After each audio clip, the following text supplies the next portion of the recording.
S takšnimi posveti želijo ponudnike turističnih storitev seznaniti z novostmi, tokrat predvsem vzpostavitvijo regijske destinacijske organizacije ali krajše RDO-ja.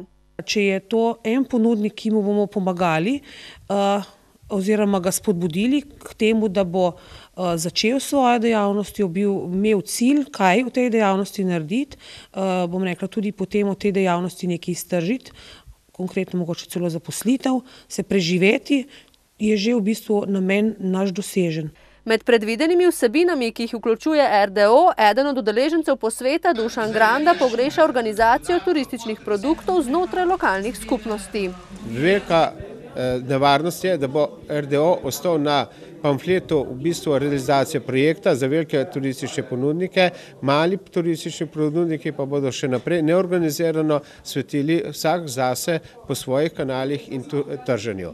RDO je tisti, ki skuša ustvariti destinacijo, torej prostor z veliko ponudbe.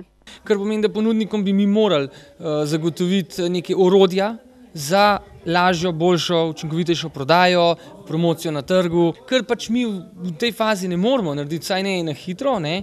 Je pa sigurno to, da mi dejansko nadomestimo ponudnike. Torej, ponudniki morajo imeti interes, to je podjetniška iniciativa, ne.